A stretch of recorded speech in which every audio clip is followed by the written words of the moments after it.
All right. Good evening, everybody. A lot of shows like to start on Monday with the mamas and the papas with the Monday. No, we bring you the beat. It doesn't matter. We are rocking and we are rolling. Good evening, everybody. I am John Hanson. John, that's probably the coolest thing you've said all year. I doubt that. A little Monday dig for you guys. I'm Felicia Lawrence. Hey, everyone. I'm Diana Gutierrez in for Miss Amy Rutledge, and welcome. You all are watching The Jam. And we got to start. The Bears are 3-0, thanks in part to the fact that Mitchell Trubisky was yanked in the game yesterday. Nick Foles was brought in, and now they're announcing that it'll be Nick Foles, the backup, starting against the Colts. And I imagine a lot of people in Chicago breathing a big sigh of relief to that fact. I think I told you guys this seriously. yesterday. My brother was like in the room, finally, we finally get a Super Bowl MVP. I mean, this is no joke.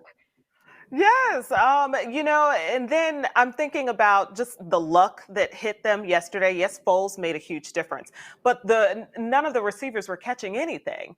So, I mean, I think this is a great change. I hope that this will have a lasting effect on the Bears in the next few weeks. But fingers crossed. We also need some double-sided tape to go on the inside of all of the receivers' gloves, and hope. I guess there are rules against that, but Probably. a girl can wish. Amen. All right, so everyone's talking about this as well. The New York Times report on President Trump's tax returns. So aside from spending $70,000 on his hair for appearances on The Apprentice, yeah, that's a real number, the president paid only $750 in income tax. $750. There's no extra letters, millions, or billions. No, just $750. And income tax in 2016 and 2017, which was his first year in office, and he paid literally nothing for 10 out of the 15 previous years. President Trump is, of course, denying all of this, calling it fake news. But unsurprisingly, people have a lot of feelings about this, and thank God they have put them all on social media for us, Krista. Yeah, I mean, I have such a love-hate relationship with Twitter, but then when I read a headline like this and I have all these feelings and I go to Twitter and I see that there's just a ton of regular people who feel the exact same way as me. So let's take a look at some of these tweets that just caught my eye and are, it's sad, but also a little funny at the same time. So this first one, we cost our humans more in dog food and treats than real Donald Trump pays in federal income taxes. Dogs are Exactly. expensive, man. Let me come tell back as a you. dog. All right, here's another one. This one puts it in perspective. I paid more than $750 in income taxes working 39 hours a week at Starbucks during college. We've all had jobs like that, and we're paying more than the president. Yeah. It's insane. And this last Yeah. one, I think we can all kind of relate to another time in our life. My taxable income in 2017 was around $55,000. I paid $7,200 in federal income tax. Trump paid $750, Trump tax returns. $7,000, that's a lot of money to pay in taxes. I mean, when you're feeling down, though, just go to Twitter. The people are right there with you. All right, Krista, thank you so much. And let me tell you this, because this is a question that I definitely had, and I think really all of us had. The number one question here, if the president did this, can we all do it too? So we're going to go ahead and dig into that. Here to answer that question and dozens more is Fernando Zavala, owner of Zavala Tax. Fernando, thank you so much for joining us. I got to ask, what was your reaction when you first saw this? Well, I was definitely shocked because I think most of us know that we pay a lot more than $750 in tax. So yeah, I mean, it made my blood boil knowing that I pay a lot more, and I'm sure a lot of people could, share the same sentiments. The White House denying that these numbers are true. But when you look through the numbers, obviously it's shocking, but a lot of us don't own big businesses that take losses. We don't have all these things that we can write off. When you look at just the numbers that the New York Times gave yesterday, does anything jump out at you as illegal? We may not like it, but do you see anything illegal? No, you know what? Not necessarily illegal, but the article doesn't specifically allege any illegal conduct, but there's definitely some very aggressive long-time strategies of tax avoidance, right? So he uses the losses from all the unprofitable businesses to offset the income from those few businesses that are profitable, right? So, and then the IRS has rules to what is deductible as an expense, and it has to be ordinary and necessary in that in that trade. So things like writing off his extravagant lifestyle, his planes, his real estate, his house, his aircraft, his hairstyling could be a little aggressive in nature. And we're not to say that it's not allowed, but it's questionable. Questionable. Do you think I got back-to-back questions here? Do you think though we would know if it was criminal by now that the IRS would have investigated this and we would have had some kind of findings? How long does this take? Well, I think that now that this information has been released, there's going to be a renewed interest into the legality of his tax returns. And should they prove that they're fraudulent or evasive, I mean, there's some serious consequences such as jail time. So I think that's why he's trying to avoid it. And there's definitely going to be some people, trying to dig in deeper to see if there's some tax evasion in there. Okay. The other question was, what are the loopholes? I got my pen and paper here.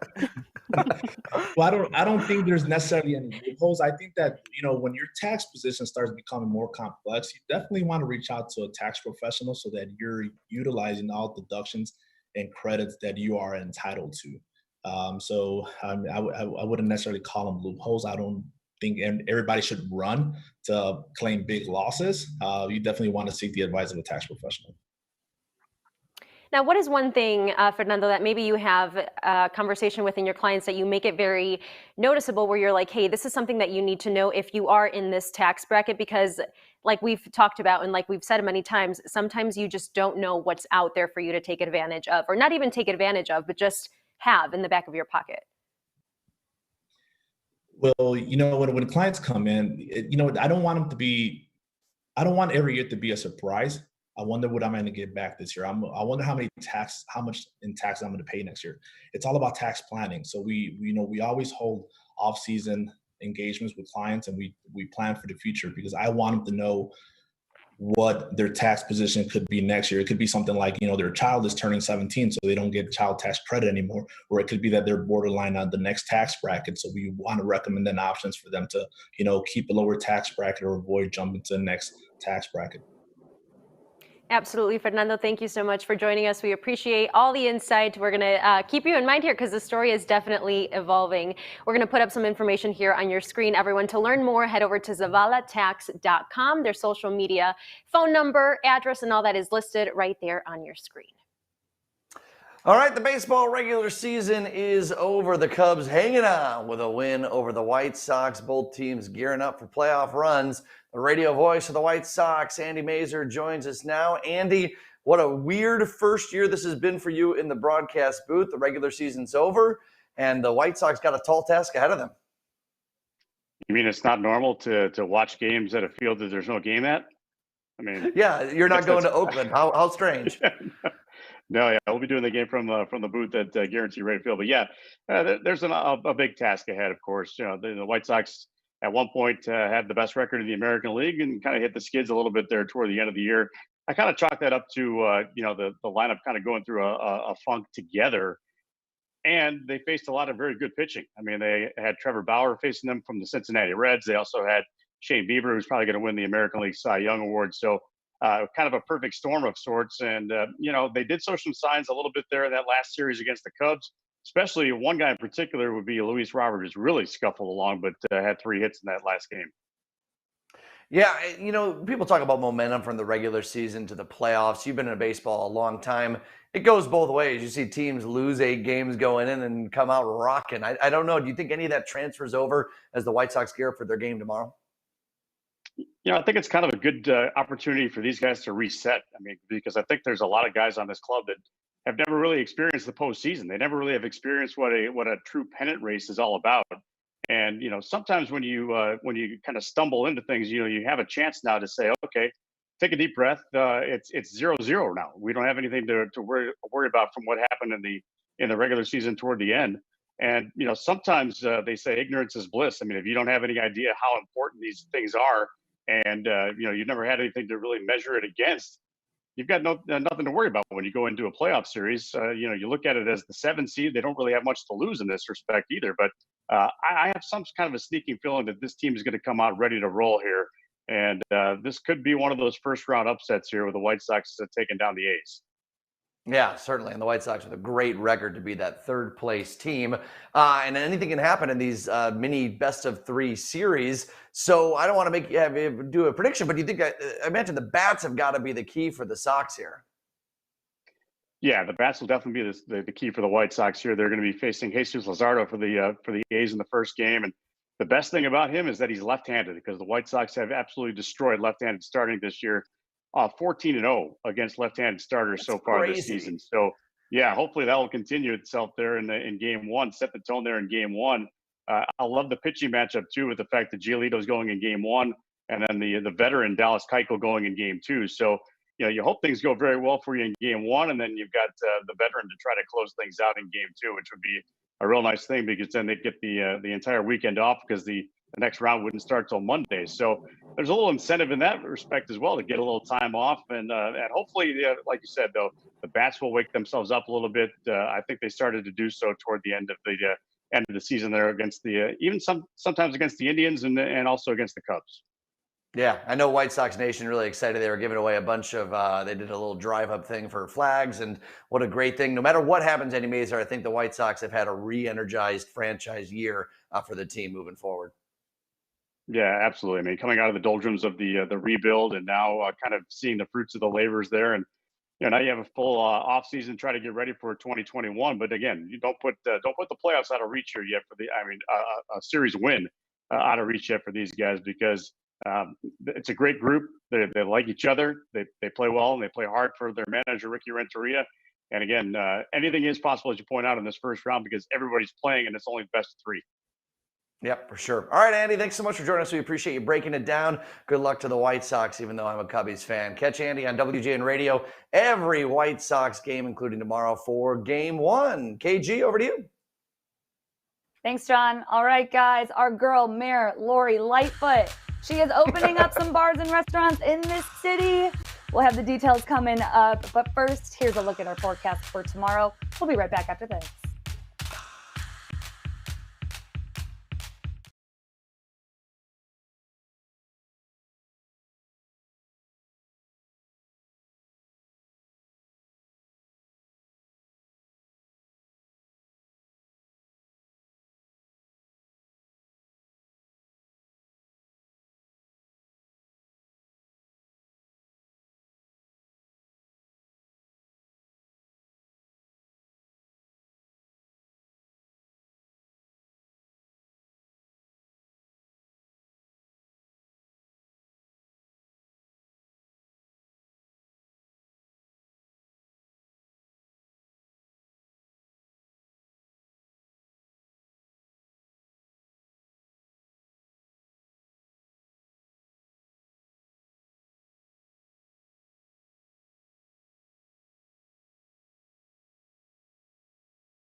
Good evening, everyone. Here's the news you need to know today. Officials are seeking public input for a $3 billion overhaul of Lakeshore Drive. Now, this is kind of like a modernization project, and it hopes to improve Lake Michigan's shoreline protection and traffic in that area. Now, they've narrowed it down to 5 proposals. The public can go ahead and comment from now through November 9th. And just as an FYI, funding for this project has not yet been secured. President Donald Trump is announcing the distribution of millions of rapid COVID-19 tests.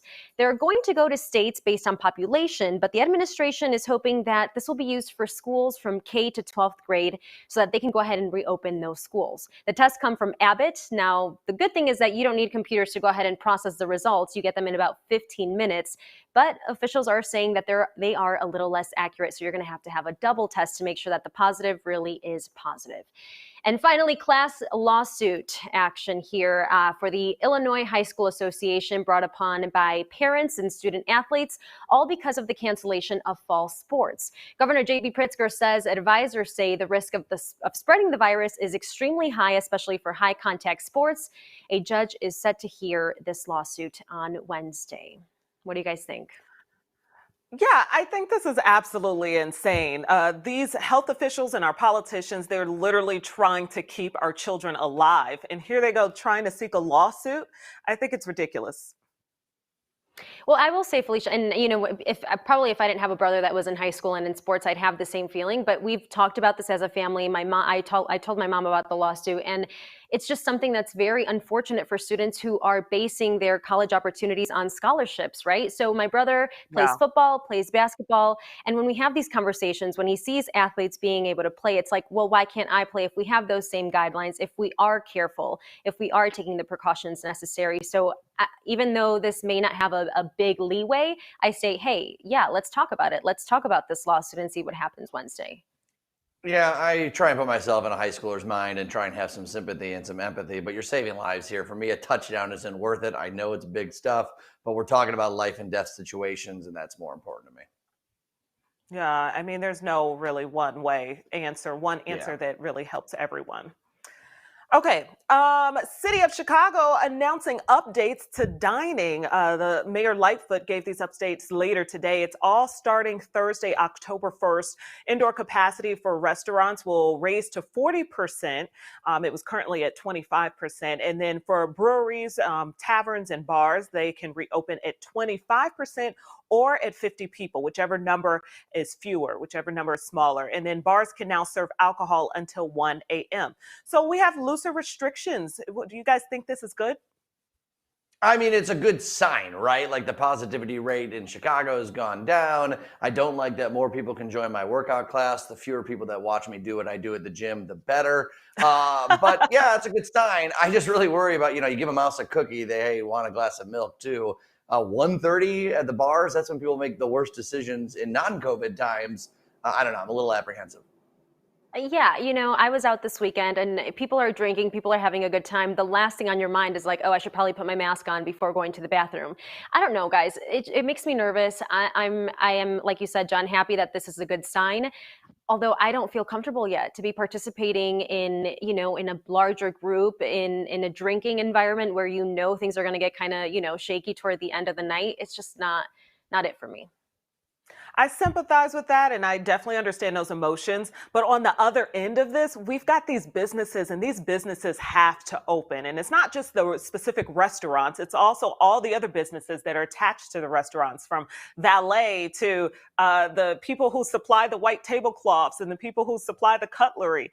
I mean, it's so many businesses that are tied up within the restaurant industry as a whole. And we got to get back to normal, to business as normal, or some sense of that. I fear, as a citizen, the things that can get worse, and it'll be mayhem in the streets if people are going through a tough time right now. It's bad out there. We got to open this. Yeah, it's so complicated, right? Like there's the economic side, which you have to factor in, the mental health side that you got to factor in as well. But you're right, it is complicated, many different sides of that. All right, we'll be back with more of the Jam after this.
Hey, Felicia, I know you're doing Job Hunt Chicago Sundays on the U, and people be sure to tune into that for sure for all the latest jobs that are available for them in this difficult time.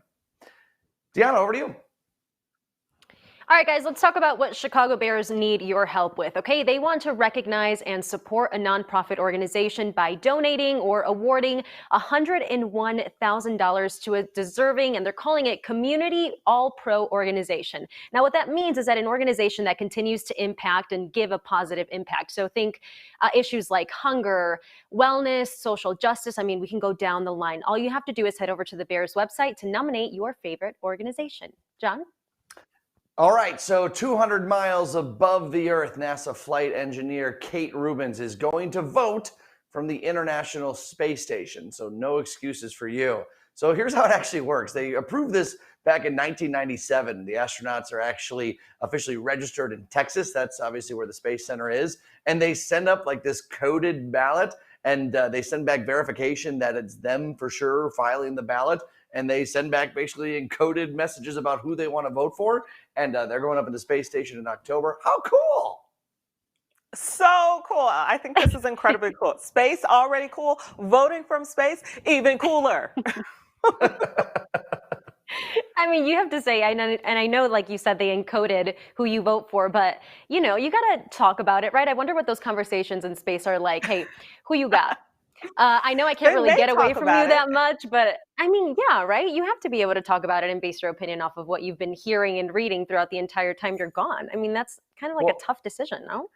I didn't even think that like the astronauts share the International Space Station with cosmonauts from Russia and other countries too. The political discussion, I'm sure, I like wonder what the rules are. Like, you know, at the holidays where they say don't talk about religion or politics, but at least at the holidays you can leave. Imagine you get in a heated fight on the International Space Station. Ain't nowhere to hide on that thing.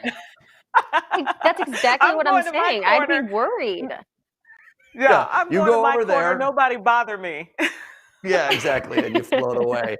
No matter if you're an astronaut or someone just here on Earth, you can learn more about how to vote. We got a big helper for you. CW26chicago.com with our Vote 2020. It helps you how to register, all the mail-in stuff. It's a great resource for everybody.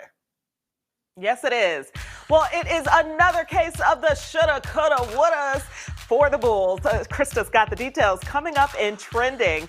But for now, here's a look at the weather for the rest of the week. We'll be back.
All right, everybody, here's what's trending tonight. And Doc Rivers is at the top of my timeline because the Los Angeles Clippers are saying bye-bye to their coach after 7 seasons. Now, Doc Rivers, this was a pretty bad season for them.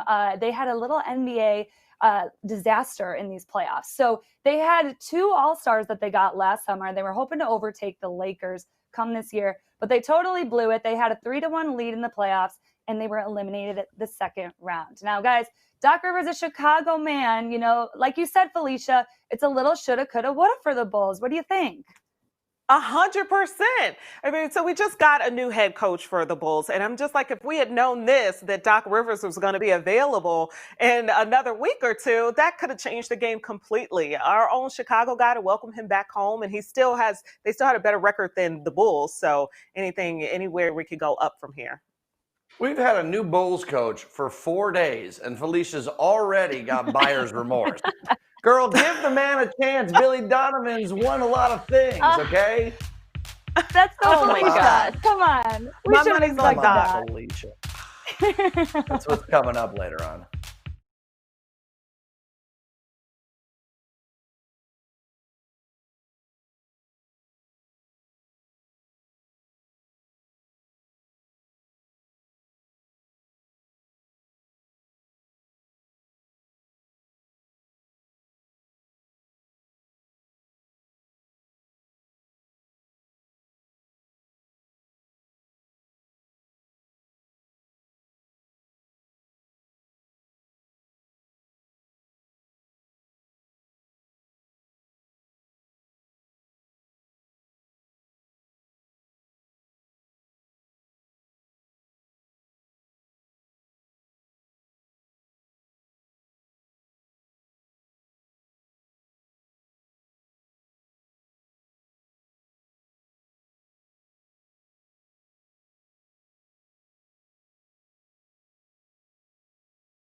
All right, it is Monday, everyone. Actually, the last few minutes of Yom Kippur for those of you honoring the holiday here today. Thank you so much for joining us. I'm John Hanson. Yes, John, and I'm Felicia Lawrence. We're happy to be here. We have a good show for you lined up. Hey everyone, I'm Diana Gutierrez in for Amy Rutledge. Welcome, you are watching The Jam, and I got to give you guys a scoop of what's going on my side of town, okay? We're talking Gage Park. The Gage Park Latinx Council was finally able to have their own space. They're calling it a cultural center / community hub. It's right on 51st Street, and this is great for the community because they're going to be able to host free art programs for the youth. They're going to have the Gage Park Mural Project for the teens, fresh food distribution. They already held some socially distanced dialogues, of course, to talk about conversations that are important for the Latinx community, for the upcoming generation. So guys, I mean, finally, they have a space that they can have all these resources available for everyone. Yeah, I'm happy to hear any community get something like this, particularly a community that could use some of that extra love. And I love the fact that they are the ones, people from that community are running this program and trying to engage its residents. Y'all know what I love? Community organizations like this. Y'all know who I hate? Social media influencers. What a great segue into the next story. They are the worst humans on earth. Well, I'm being a little mean to them, but they're the worst. And they're getting they're even getting worse, okay? So some social media influencers are posting photos of them on private jets, right? Yes, the dog agrees with me too. So they're on private jets, but they're actually on set in California. So they're not even in these jets. So you can actually rent the set for $64 a shoot. Influencers with over 1 million followers have been exposed. What do you guys think? Social media people using fake sets? No. I No. mean, There we go. Okay, so here is the set that you were talking about. So you're saying this isn't even a real plane. They're literally just on something that looks like it for pictures. This oh is my ridiculous. God, Oh, look at that. yeah, there it is. Wow. The I coat mean, hanger for wardrobe. I will say that I look for a place that looks aesthetically pleasing, right? I mean, I would never take a picture in this basement that I'm in right now because it's just so ugly, right? There's no cute angles here. But I don't think that's the issue. I think the issue is portraying someone that you're not, because so many people follow you, so many people want to be like you, and so many people strive to have the lifestyle you have. And it's fake. Shut it down. I'm done. Yes, you I can't believe agree. anything you see on social media these days. You literally can't. And don't get me wrong, we all stunt, we all want to post cool pictures on the internet. We all do it. But there's levels to this. Like you still have to be Right. live some sort of your truth, some version of Yeah. that. I always look happy on Instagram. Let me tell you, people, it is a lie. It is not true. There's a lot of stuff going on in this life right now that I got to sort out. All right, you guys got the Hey, next thing. I'll go off. keeping it real, John. Go find an aesthetically pleasing wall. All right, everyone, let's chat about this. The documentary, The Social Dilemma on Netflix, examines how sites like Facebook, Instagram, Google can possibly control our actions, behavior, our self-esteem, and politics. Take a look. Google's just a search box, and Facebook's just a place to see what my friends are doing. What they don't realize is there's entire teams of engineers whose job is to use your psychology against you. Oh man, it gets deep, you guys. We've got Dr. Linda Ulrich from the positive news site Ever Widening Circles and author of the book Happiness is an Option, to chat about how we can navigate our social dilemmas. Thanks for being here. Let's talk about how much responsibility actually lies with these companies. What do you think? Well, first of all, I loved The Social Dilemma. I think if almost every one of us on the planet watched it, we would change the internet overnight. And how much responsibility we have rests in if we're willing to start guarding what we give our attention to. Now, it's interesting because the title of your book is Happiness is an Option. And I feel like we get so stuck in how people portray themselves. And we were just talking about this all over on social media. How do we get ourselves out of that circle? Because everyone wants to be better. Everyone wants to do better. And then you almost get discouraged when you see all these posts and you're like, what am I doing wrong? So what I tell people about the social media in particular is that it's triggering a part of our brain that leaves us doing comparison without context. And that's just exactly what you were just talking to, right? That is so much what's going on there. It's comparison without context.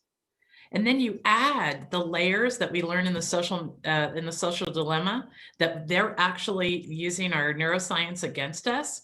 And it's a losing battle, but we can get out of it. I've got some really definite ideas about that. And people tell me all the time that these are useful tools nowadays. Well, let's talk about that. What should we be doing? Because as the documentary talked about, there are some positives to social media, but as we know, there are a lot of negatives too. So what should we be doing differently? Okay, so what I tell people is that the internet has become an attention economy.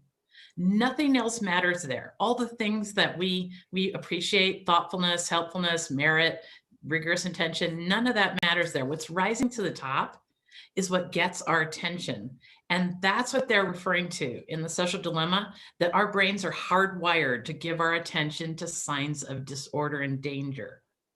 So since we don't know there's a game being played with our emotions on social media, the whole goal is to grab and hold our attention. And I'm talking to people about the fact that if someone is counting every click we make, which is their biggest point in the film, and that what we're getting is related to what we're clicking on, then that's a double-edged sword. It's actually quite positive because we can ignore more. If we know this is a game being played with our emotions, we can ignore more, and we can have a whole different world that rises to the top, and a whole different world that stops rising to the top. Okay. Okay. Ignore more. So ignore more and pay attention to Yeah. more of the positive things. Yeah, so there is actually some really very interesting neuroscience. If we can just pause for about a half a second, we can shift from our very primitive part of our brain that's on the lookout for danger, and we can go up to a smarter part of our brain that's called the cerebral cortex that makes our more thoughtful decisions happen. And once we're there, we can ask ourselves, do we need more of this? Like before you click, what I always like to tell people is your click is a vote, because someone is counting every click you make. And Your again, click is a vote. Thank that's you, Miss Linda, Dr. Linda. We are running out of time, but this is such an important conversation and a documentary that folks need to check out. And of course, more info on you, your book, Happiness is an Option, and on your platform, Ever Widening Circles. I'm so sorry we're out of time, but a very important conversation happening there, Dr. Ulrich. Thank you. okay. Have a great night. All right, guys. Good thing a judge blocked the Trump administration from banning TikTok. Happened late last night because some TikTokers actually did something awesome. They helped an 89-year-old pizza delivery driver get a giant tip. So this couple's out of Utah. They love their delivery driver. They always call and ask for him. His name is Derlin Nui, and he greets them with a smile, and they post his videos up on TikTok. He's working 30 hours a week at the age of 89 years old to pay off Social Security or bills that Social Security doesn't cover. And the couple took to their TikTok. They raised $12,000, brought it to the driver. The guy was in tears because he doesn't have to work 30 hours a week anymore as he's almost 90 years old. It's amazing. I love this. I love this. Sorry, I was in the midst of chatting. We're multitasking here behind the scenes. But I absolutely love this story. And John, you said it brought a tear to your eye. Yeah, my No, guys, cold it's soul, serious. I even watched it and started crying. So No, guys, and it's those type of people who are in those giving industries, right, that perhaps we don't think about a lot. I know my dad once got a compliment from someone. He's a truck driver, and he's like, I usually think that people don't even pay attention to me. I'm just like, oh gosh, this truck driver, I hope he moves into the other lane. So just to show appreciation for people in those industries really means a lot. So it really was, I didn't shed a tear like John, but I was in there. Yeah, totally. Awesome It stuff. just shows you that kindness matters. It could really, people still really want to see that. For sure. Krista. Yeah, guys, we are seeing a major move in the fight for trans equality. And the Trump and Biden campaigns, they're gearing up to hit the debate stage tomorrow night. News is next. But look, first, take a look at tomorrow's forecast. Or a beautiful, beautiful shot of Chicago and the forecast. We'll be back after this.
I have been waiting to talk to you guys about this all day. A new law in California says inmates must be housed by gender identity. Now, this is extremely progressive here. They are saying that you can identify as transgender, non-binary, or intersex. The officers have to refer to you by whatever chosen pronoun you would like. And management can deny a request if there is a security risk, and you can come back around in the end and you can fight that request. But it doesn't really, the article doesn't really say what happens after that. I guess it'll be determined in with further court proceedings or something of the sort. Yeah. But this is really progressive, John. Yeah, huge victory. It's obviously about safety. Transgender women in male facilities are at such heightened risks for violence inside the prison. It's also about dignity. These are human beings identifying as they want to. And I love that the officers have to call them by the pronoun that they want to be identified with as. I think it's a beautiful thing, an important thing, and I hope Illinois and the rest of the states get on board. Absolutely, John. And I think I do have to say that I appreciate the security risk and the security concern throughout this entire article. I mean, they said what happens to transgender women who are placed in men's facilities, they tend to face a little bit more violence, a little bit more just verbal abuse. And then also how this whole process works is that everything is confidential. You're not having this conversation about pronouns, about your sexual identity with anyone other than the person who you have to have it with. So I think that really points out a fact that perhaps we're too shy to even bring up or even talk about the risk, right? The safety concerns. So at least this is pointing us in the right direction to have all those conversations necessary. Yeah, for sure. Hey guys, the presidential debate is tomorrow night. This is going to be some high political theater, and the drama's already starting. The president has said a few times that he wants Joe Biden to take a drug test because he thinks that he's mentally incapable, but he had a great performance over Bernie. So something must have happened there. The president tweeted on Sunday morning pretty directly saying, I strongly demand the drug test of Sleepy Joe Biden before the debate. Naturally, I'll take one also. He's been uneven, to put it mildly. Only drugs could have caused this discrepancy. He was after it again today because the Biden campaign said no. So he said they will not agree to a drug test. Gee, I wonder why. Well, the Biden team has quite an epic response. Vice President Biden intends to deliver his debate answers in words. If the president thinks his best case is made in urine, he can have at it. We'd expect nothing less from Donald Trump, who, you can guess what that word is. It has to do with urine. Away the chance to protect the lives of 200,000 Americans when he didn't make a plan to stop COVID-19. Clever little wordplay for you. The drug test in the debate, Deanna, it seems, I don't know, it's out of left field. We've seen it before, right? Trump had said, hey, we need a drug test for Hillary Clinton back when those debates were happening. So also, I don't know what sleepy means, but Sleepy Joe would mean that the person is like, boring, tired all the time. Like, that's not what he's saying now. You know what I'm saying? Like, it's just so crazy. And his response doesn't fall into that category either. That was snippety. I am going to have my popcorn because this is going to be some of the best reality TV we have had since the pandemic started. I will be tuned in. This is going to be probably one of the most watched debates for sure. Oh my gosh, it is great political theater. And you really wonder how much they're going to go at it. Like, Joe Biden has really painted himself as this caring, a nice, kind man. He's trying to pit himself against Donald Trump. But being in the same room as someone, President Trump will not shy away from going after Hunter Biden. He will not shy away from personal attacks. Some people love the president for that, for calling people out for it.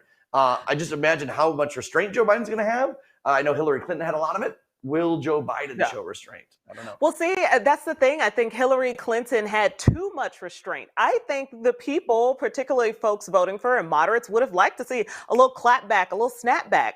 And so I think that Joe Biden would be good if he could do those, have those moments without going too far out of the realm that a politician should be in. I don't know. That's a tough little box and a tough line to toe. But I think he has to show a little personality in this sense. Yeah, guys, all I have to say is that when my teenage brother's like, oh, I got to watch the debate, what time is it on? That means we're getting somewhere with politics, okay? Because if you were to ask me at 17, I'd be like, I don't know if I'm watching that tonight. I'd rather watch the game. But he's interested. So at least we're starting this like, hey, let's get in tune with what's going on in our country. And we start by watching those debates. Mm-hmm. All right, everyone. Drew Barrymore, or today on the Drew Barrymore Show, Julianne Moore gave Drew some sound advice about a lasting, loving marriage. Check it out. You and your husband are so amazing. Like, do you have any tips for people on like an awesome like union marriage? I mean, the only thing that I can say, I think that you both have to really want to be married. I do feel like I've seen situations where things aren't working out for people because one of the members of the couple doesn't want to be there. So as I think if you're both invested in it working out and that's important, and then you really have to have a good time. My God, you have to. I think they. All right, everyone, go ahead and check out the Drew Barrymore Show Wednesdays, 5 p.m. on the CW. The Jam will be right back.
All right, everybody, here's what's trending. And Disney's got a new Tinkerbell. So actress Yara Shahidi will be playing Tinkerbell in the new live-action Peter Pan film. And this is such great news, okay? You might know Yara from Blackish or the spin-off Grownish, great shows. She's also in Wizards of Waverly Place for my millennials out there, Gen Zers, anyone. But she's going to join Jude Law, who's set to play Captain Hook. And fans are super excited about this. And it's also worth mentioning that Barbie just relaunched Yara's Shiro Barbie, and it's going to be a new Barbie that's encouraging people to vote. She got a little fashion makeover if you see her vote t-shirt. We can only see the O and the T, but I promise it says vote. And this doll will be available October 9th, just in time for Election Day. So, guys, Yara is having a great week. She's Tinkerbell. She's got a new Barbie. Yeah. What do we think about this? Yes, she is. I am a huge Yara Shahidi fan. She is who I want to be when I turn 21 again. She's on top of all these things she has going on. She always uses her voice and her platform for something awesome. And she's the ultimate hair crush, too. I totally want hair like hers. Well, I will say about the Barbie, because I know we tried doing this with the Dia de los Muertos Barbie, and it actually received a lot of backlash. And I know this isn't necessarily a cultural thing, but I wonder if people are going on social media going to talk about this being a negative thing. I would hate to see it, because I think it's a beautiful thing that we're using our voice, we're using people of color to go ahead and demonstrate what we need to do. But also, you guys know how social media can be so nasty sometimes. Yeah, and I haven't seen too much backlash. It's all been pretty positive stuff for Yara, so she's good on the trendings. That's great news. I didn't know who Yara was before today, so there you go. John. What? Can I not admit that? I'm not in tune to the pop culture. You are. She's friends That's with true. the Obama girls too. You have to know her. All right, I'm sorry. I'll do some research. Yeah, you owe us a book report on Yara Shahidi. Still ahead, the one thing we need to ban from the store, checkout lines. I can think of a few things.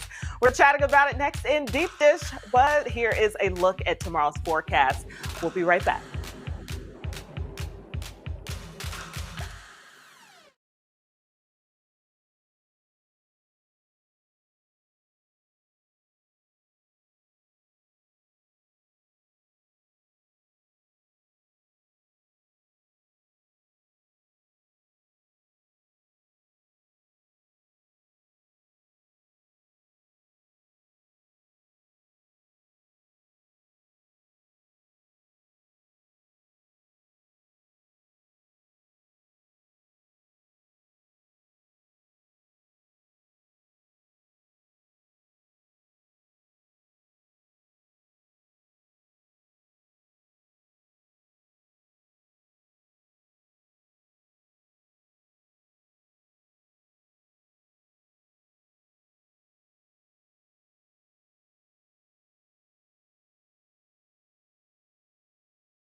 everybody. A part of the show where we go deep on a topic or a dish about ourselves. Let's get into the segment called Deep Dish.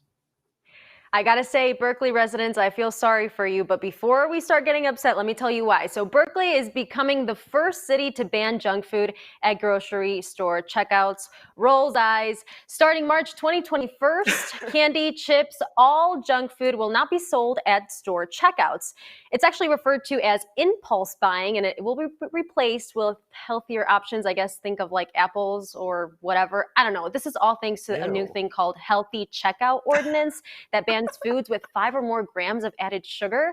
And if you don't feel affected by this, gum counts. So when you're out, about to leave the store, you're rushed and you need a piece of gum, you're gonna have to walk around Jewel and wait to find it. I mean, this is crazy.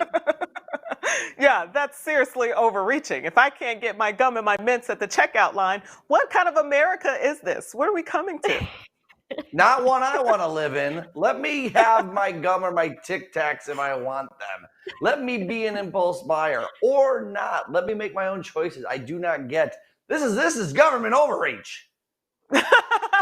Totally. Absolutely. And John, he said ew right when he heard apples could be at the checkout line. I know no one exactly where the wants apples are that. located, and I avoid that entire area for a reason. They said they're going to start this off with chains like Whole Foods, Trader Joe's, and some other locals. But I mean, this is scary if it comes to Chicago. Where am I going to get my hot chips? Where am I going to get my Funyuns? Hot Cheetos. I'm struggling here. Yeah, it ain't happening in Chicago. Don't you worry. Okay, 2020. It's been a dumpster fire of a year. Imagine, though, you could go back to the beginning of the year with the knowledge of what's about to happen. What would be one thing you change about how your 2020 would go? Deanna, what are you changing? I mean, are you kidding me? I would definitely invest in something like, I don't know, Zoom that I had no idea even existed before this. And also, I will say, John, because you always pick Reddit questions as deep dishes, Yes. I like to read the comments and some of the answers. I mean, I was like spitting my water out because they were so funny. Some are like a little like, okay, you took it too far, but others are like, hey, that's really good. I actually had to think long and hard about this because I feel like I have done 2020 the best way that I could do given the circumstances. I do think that I would spend more time outside. If I could go back and do it, I would take more advantage of Chicago's beautiful warm weather.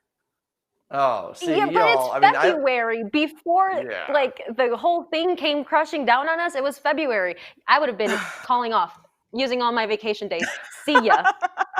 I love the investor idea, but I would have gone to Las Vegas in January, spent way too much money on the craps table, had a lot too much whiskey to drink, and just enjoyed myself because I know that party would have been ending very soon for the rest of 2020. Totally. John, you're still But hey, doing we're that at all home. doing the Stop best. lying. We're all doing Yeah. the best that we can. Exactly. We can't do this, but it is fun to dream about life without COVID. All right, that's going to do it for us today, everybody. Bye. You guys have a good night. Dr. Phil is next. Yeah, follow us there on social media. Bye-bye. Yeah, do that too. Yeah, do that. Whoa. Like we're telling you. And look at that.